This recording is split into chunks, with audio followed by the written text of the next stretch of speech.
5 questions with an insider, getting to know this week's opponent.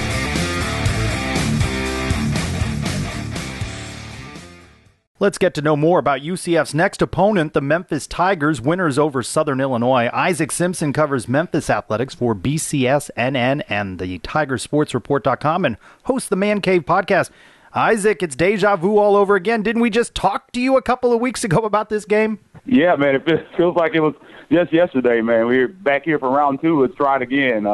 Been a wild start due to Mother Nature here.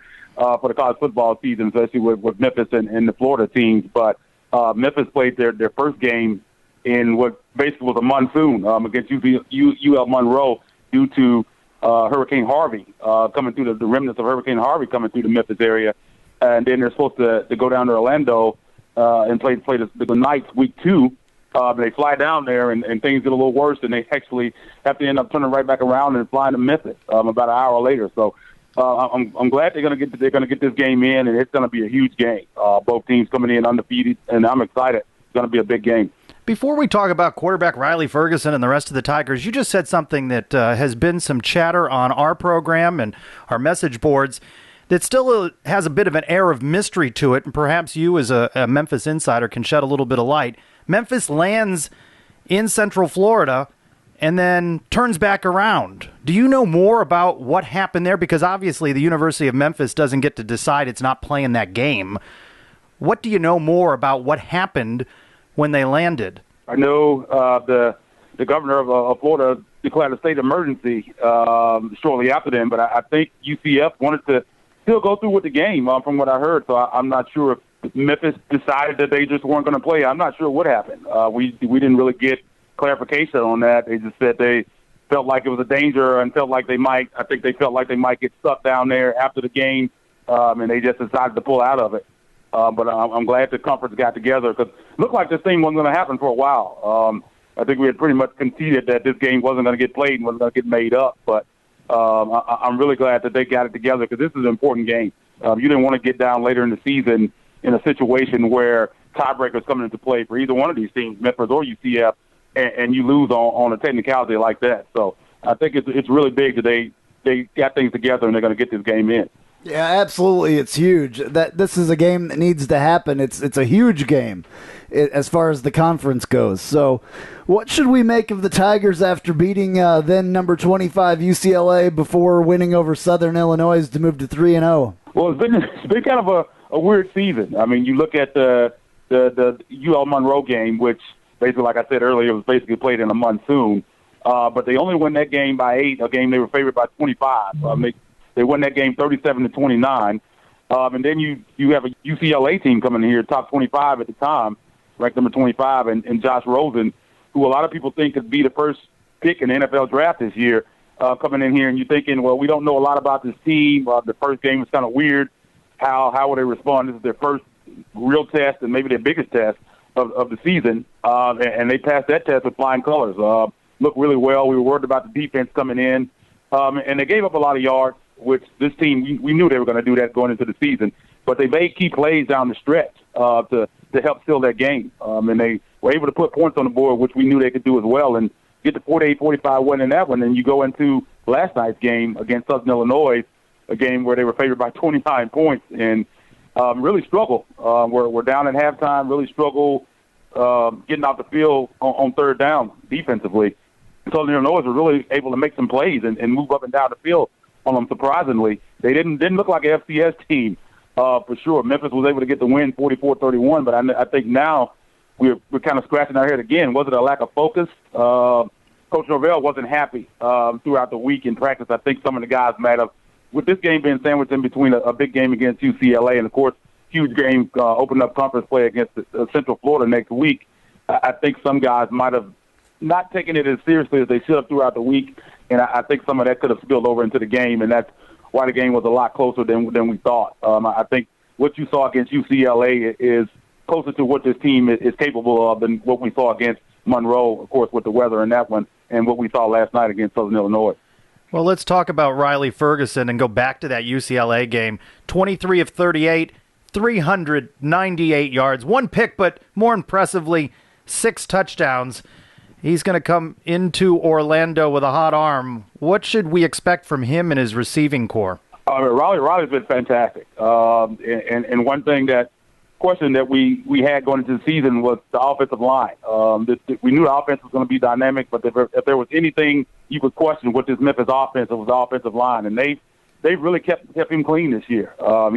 He's had all kind of time back in the pocket, and if you give him time in the pocket, I mean, we have dynamic playmakers and Anthony Miller, of course. I'm sure you're familiar with him. He's a guy that could work his way into the first round of the NFL draft, depending on how this season goes. He's only 5'10", but he plays a lot bigger than that, and he makes big plays. I call it Sunday plays. Some of those catches he made in the game against UCLA, he had one big catch on third and long where he kind of laid out and caught it with a big play to keep that drive going. And you got him, and what we were looking for some guys to step up, someone else in the passing game. Phil Mayhew is a receiver out of Memphis that he was really good last year. He's a senior. He had struggled a little bit in the ULM game. He had some catches last night, but he really hasn't emerged as we thought he would going into his senior year. But I think Phil Mayhew is a guy that you should watch out for. And Joey Magnifico was a walk-on tight end that we didn't expect a lot of in the passing game, but he's really become a weapon for Riley Ferguson through his first 3 games. So Anthony Miller is definitely a guy. I know he's on everybody's radar, so I know UCF is preparing for him. But Phil Mayhew and tight end Joey Magnifico, a couple other guys in the passing game that I think you should look out for on Saturday. How about the running game? Memphis has 2 talented backs in Henderson and Taylor. What else do they have, and what do you expect from them? Henderson and Taylor, kind of the two-headed monster. I mean, both guys can hit home runs. I mean, they'll turn a play. It looks like it should be a 4 or 5 yard game. Next thing you know, they've gone 60, 70, 80 yards. You can even take it to the house. Both guys are great speed, athletic, can get out in space and make some guys miss. But both really talented, and it can be tough to deal with. If Memphis gets going downhill, because Memphis is a big strike offense. You don't see a lot of. Most of the time when they score touchdowns, they're huge plays. You every now and then they'll have long drives where they drive down the field and end up scoring. But most of the time when Memphis scores touchdowns, it's on some pretty dynamic plays. We've seen guys hit home runs over the last several years, time and time again. You'll see a lot of these Memphis three-play drives, touchdowns, driving down the field. And Darrell Henderson and Patrick Taylor are definitely both big parts of that. And I think like I said, I think UCF should definitely read the scouting report on those 2 guys, because if they get out in space, they can really make guys miss, and they can put 6 points on the board very quickly. You can interpret anything you want out of statistics. I want to go back to your defense and contrast it. UCF puts up 250 yards on the ground against Maryland, 428 total. Meantime, Memphis with Southern Illinois gives up 393 total yards. What do you think about Mackenzie Milton and the Knights' high-flying offense and what it may be able to exploit in the Memphis defense? Well, both of these teams can put points on the board. So definitely with Memphis, issue the key to the team and how far they go is definitely going to be the defense. We have a really young secondary. We have actually a true freshman in T.J. Carter starting back there at one of the cornerback positions. They're playing really well against UCLA. Was surprising and very refreshing to see and encouraging to see for what he can do going into the future. Had a big interception there. I think it was early in the 4th quarter. There a big play there, that kind of momentum swing. But the secondary is the question with this team and with that UCF offense. It definitely could be an issue. I think this game could get into a shootout, and I think the game will come down to which defense between the 2 teams can make a play. Could there be a turnover? Which team gets a turnover? Which quarterback throws a pick? And I think this game could come down to that, because I could see this game easily with both teams in the 40s or maybe even the winning team in the 50s. So Memphis has to get pressure on Milton. And I know Milton is dynamic. He likes to get out and run himself. I think he's UCF leading rusher right now, isn't he? Yeah, pretty much, I think. Yeah, and he was in the game against Maryland. He had 94 yards. I know he was in the last game, yeah. Yeah, so that's definitely something Memphis has to keep an eye on, of him getting outside the pocket and making some plays. Memphis hasn't done well with quarterbacks like that over the last couple of years.